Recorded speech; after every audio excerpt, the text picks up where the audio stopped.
Hello, everyone, and welcome to the Inclusive Arts Universal Design for Learning page. Starting off with our quote here, the one consistent feature of learning is variability. All students learn differently and take different paths to success. Katie Novak is an international renowned education consultant who is an expert in UDL. You are more than welcome to check out her videos and tools linked on the additional resources section for more information. When you hear this quote, I encourage you to think back to your days of a student and think of the various ways you've learned best and what the educator did to support your learning. So what exactly is Universal Design for Learning, or UDL? UDL is a framework created to optimize educational practices to meet diverse learning needs. CAS is an educational organization that created the UDL guidelines and whose motto is "Until Learning Has No Limits." UDL is made up of three core principles: engagement, representation, and action and expression. We will discuss each principle in more detail throughout this presentation and provide examples of how to apply these principles in your classroom.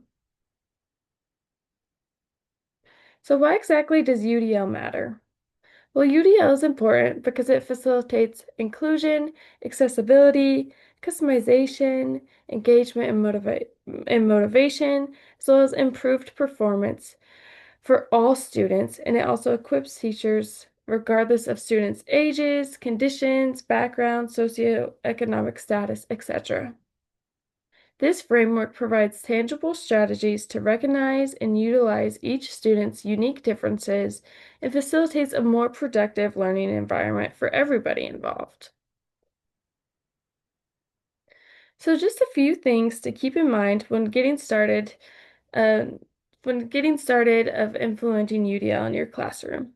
So first things first, start small. The purpose of this course is not to make you have to completely redo your curriculum and teaching style, but rather to support you and your students through simple attitudes and strategies. Next, it's helpful to create broad, simple goals that meet the art standards. These goals do not need to specific details. So, for example, a broad goal could be the students will create mosaics, rather than students will create mosaics with paper in three specific colors with this palette and sitting here, etc. Because it's really easy to kind of get into the weeds with that. So, broad, simple goals. Also, be flexible as each student is different and expect trial and error with strategies. Strategies are not only meant to support your students, but they should be designed to be sustainable for you as an educator, as you already do so much. So we want them to be sustainable for you and make it not only easier for your students, but for you as an educator as well. And you, as educators, are some of the most creative people, so utilize your strength as well as focus on your students' strengths. Here's a refresher of the three core principles again, which are engagement, representation, and action and expression. With engagement being the why of learning, representation being the what of learning, and action and expression is the how of learning. This image shows that each principle uses a different area of the brain, which is why using all three principles are of equal importance when implementing UDL. Let's learn more about our first principle, engagement.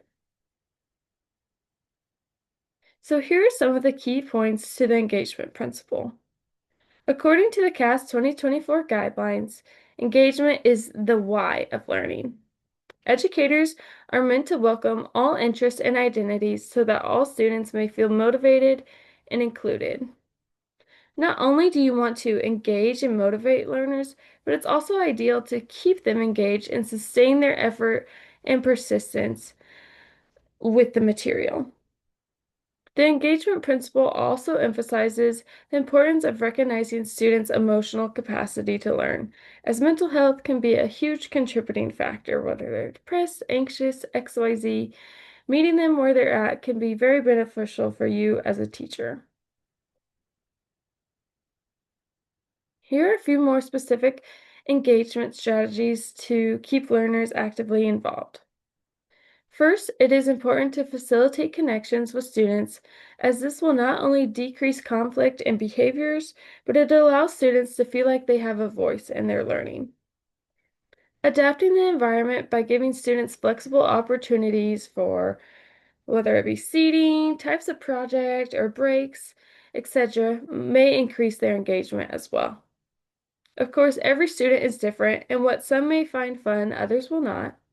But generally, try to keep content fun and engaging, whether it's through friendly competition or movement or relating content to their lives. So, keeping content game-like, and making sure you're having fun.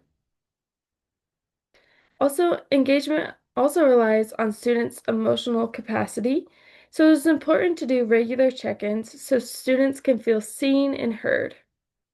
These strategies come primarily from Liz Byron Lola's book, Art for All, which I recommend checking out in the additional resources section. Moving on, let's discuss the next principle, representation. So here are some keys to representation. According to the CAS 2024 guidelines again, representation is known as the what of learning. It involves perception, meaning providing multiple ways to perceive information or welcoming various perspectives. It also involves using language and symbols to support students, and building knowledge by connecting prior knowledge to their new learning and facilitating students' overall generalization of concepts. So here are some strategies related to representation. Some specific strategies of representation for the arts world is illustrating and instructing students with multiple media types. For example, using videos or pictures, verbal instructions, and hands-on practice to learn material. It's also important to encourage students' self-expression, which generally most artists believe in the power of, so use this to your advantage. Also, it's also important to provide them various opportunities to share what they know. A third strategy is to generalize and connect concepts to big ideas. For example, if you are teaching about color theory in the classroom setting, encouraging students to recognize what they know about color theory in their daily lives, or something similar. Finally, let's discuss the last principle, action and expression. So here are some keys to action and expression.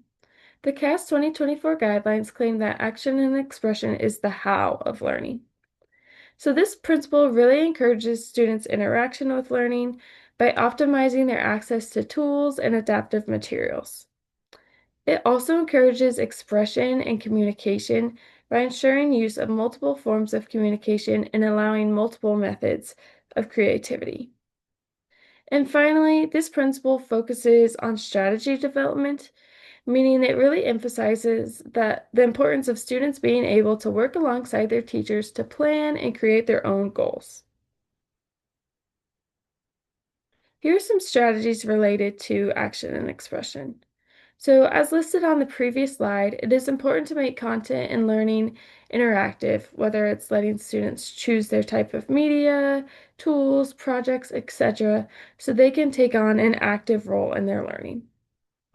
One way to have students be actively involved and create goals is by having students fill in the blank for art is when blank at the beginning of an art semester or whenever you see fit, as this can kind of give you insight into how each student views art and how to help them create their own goals from there. As educators, although it's ideal to have a positive product, it is also important to encourage the process over the product and see how students are learning rather than not really learning the material or important lessons, but just getting through it.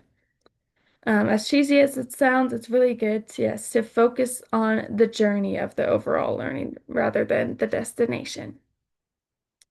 And one last strategy for action and expression is to offer various feedback options, whether it's discussion boards, a simple thumbs up, thumbs down, a complaint box, etc., so that students can really take an active role and express their opinion and take control of their learning. So now knowing more about the principles, what should you do next? Well, here's another refresher of the key points we talked about.